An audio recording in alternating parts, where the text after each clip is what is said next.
it's Susan Beck with Time to Cook. I thought I'd do a little demo today on all the different Christmas gadgets that I got for Christmas.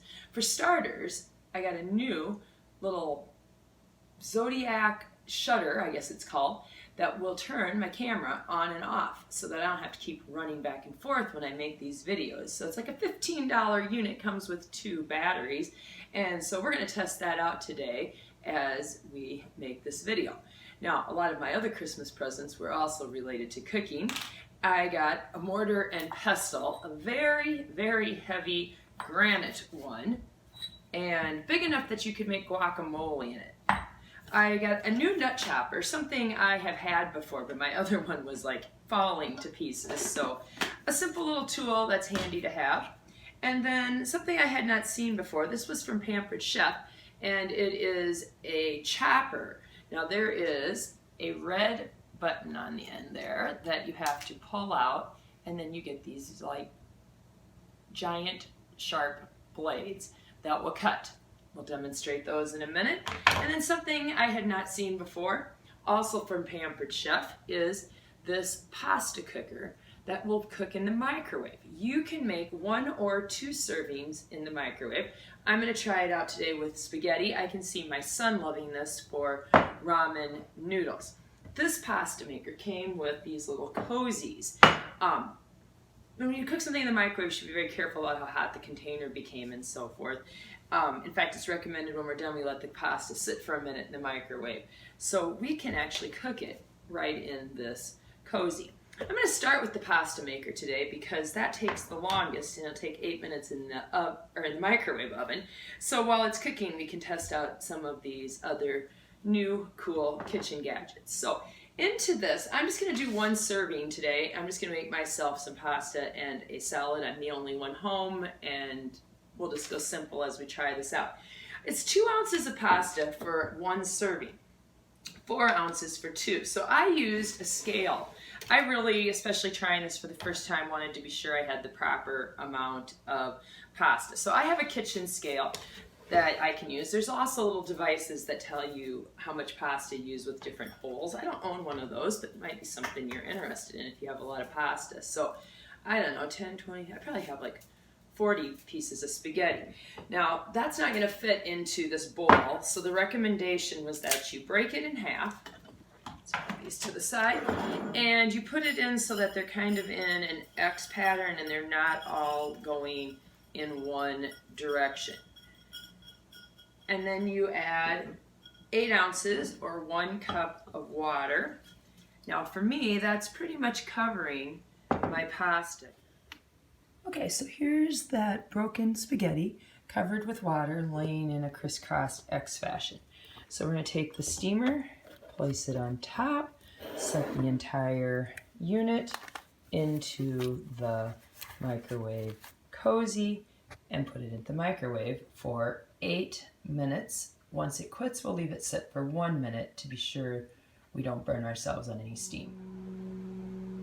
Well, my microwave is going in the background, and I'm going to try out these fancy salad choppers. That's what they call it, a salad chopper. So I have some lettuce in this bowl, and they say you can just put this right down in and just chop. Remember, it's got 2 blades, so it's making 2 slices at once here. So I'm just kind of going around and around, trying to get it into bite-sized pieces. I'd say I have, maybe if I'm tossing it here, I'm finding some big pieces. So let's get those up on top and do a little more chop, chop, chop.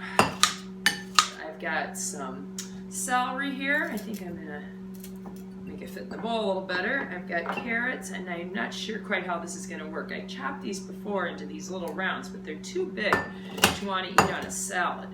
So I'm just gonna like the directions said and just keep chopping and chopping and chopping rather than trying to do it in some neat manner. You can hear my microwave back there. I think we've got to get close to the pasta time reaching its end, so hopefully all that is going okay.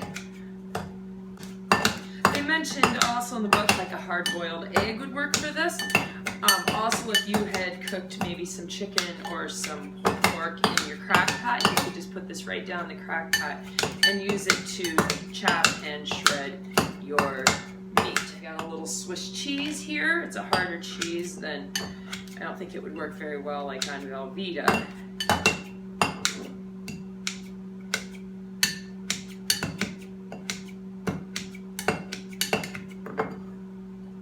A little large for eating still.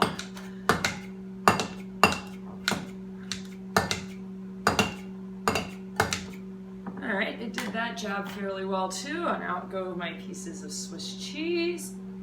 And I've just got a piece of deli ham because it's something I just happen to have on hand, although I think this would definitely cut a thicker piece of ham as well too if you had like a ham steak or something to use up and wanted to use it on top of this is kind of a chef salad here. Alright, those ham pieces are diced up quite nicely.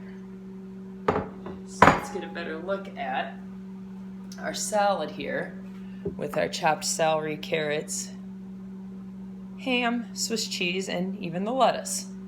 All chopped by our Pampered chef salad chopper.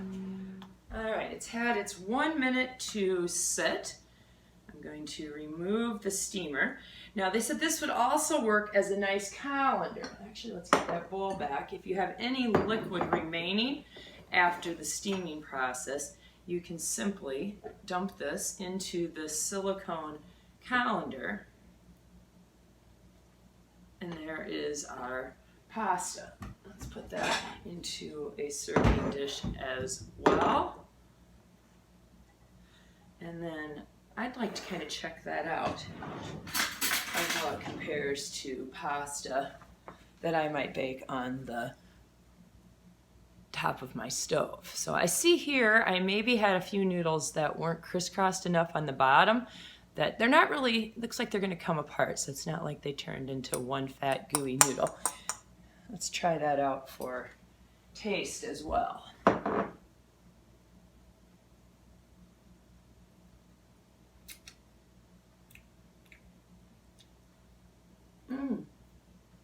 Very al dente. If you wanted to cook it a little bit longer, might get a little softer. I'm guessing you probably need a little more water though, because we drained off almost no liquid here, and you would probably want to keep the steam rising. But perfectly cooked al dente noodles.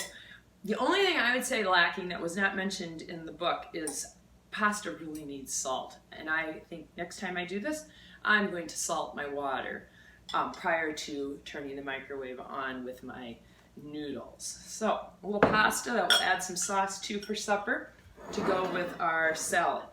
Use my nut chopper. My nut chopper has a blade in here. Come around again a little closer. That will pop out at you there. And so we're going to just chop these nuts up. It's a little bit different than my other one, but similar in style. So my nuts just go into this base. Over the top fits the silver and black unit, and I just press down. Ever owned one before, wasn't sure what I'd use it for exactly, but then as I've been, well, we do like guacamole in our house, and then I've been looking into like using my herbs, and one recommendation is a little olive oil, and the fresh herbs that I grow in my garden can easily be ground in a mortar and pestle. Reading different kinds to get, granite, marble were some of the recommended ones. I couldn't believe how heavy duty this was. I was very glad for the little padding things on the bottom, where I think I'd scratch my counter up completely. I have washed these with just water. You do not want to use soap on these at any time. You can rinse them with water. So today my process is going to be to season this, just like a cast iron skillet, where you don't wash that really. You try to get a good seal on this and just keep reusing it and trying to just wipe it out. Maybe a little water, but a cast iron skillet too, you don't want to use any soap with.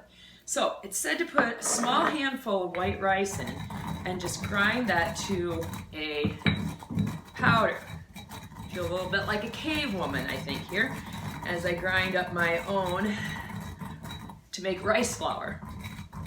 Now we're not going to keep this, we are going to throw this away, but I'm supposed to grind this over and over until my rice stays white. I'm trying to make sure that there isn't any impurities and dirt or anything in this marble that would not really contaminate, but might not make my food taste the best or anything. So, all right, grinding that up, and it is breaking up, but very slowly, so this might be a fairly lengthy job. We'll see.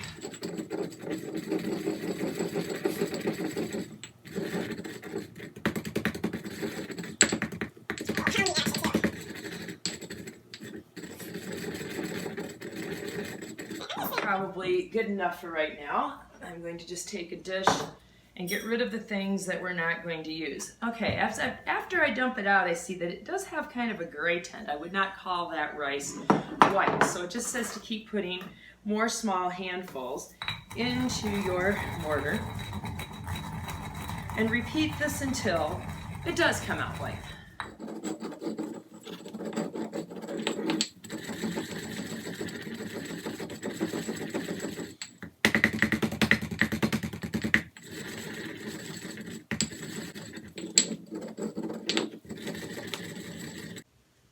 Okay, that was my 4th time grinding up some rice, and it's definitely looking whiter than the other time. So I think I'm going to do one last handful. Just about done with this 5th handful of rice here. Pound it around and turn it on its sides a little bit.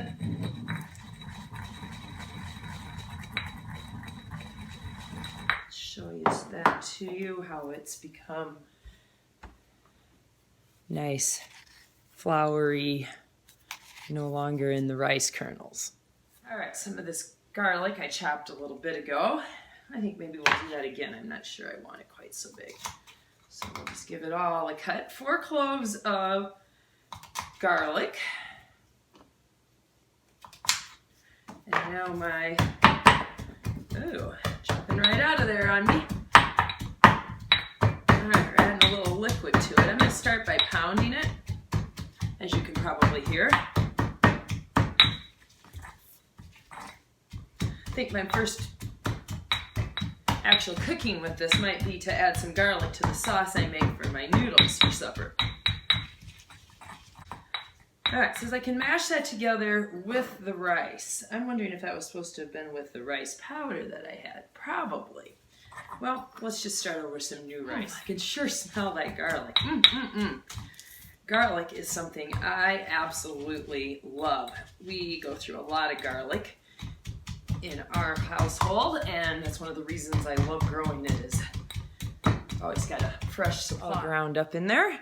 All right, next into our garlic and rice, we are to put 1 teaspoon of black pepper. So I've got some black peppercorns. I have some kosher salt, which has larger flakes than your typical table salt, and I have ground cumin. I'm guessing that they probably would have liked me to use some cumin seeds, but I didn't have those on hand, and I'm going to just get by with these today, I think. So, let's see if I can break up those peppercorns a little bit. Oh, the smell is wonderful. I just love the smell of spices. All right, so we're grinding that all into our mortar. If this seems like a lot of work, just keep in mind that you only have to do this 1 time, and then it's just ready to use.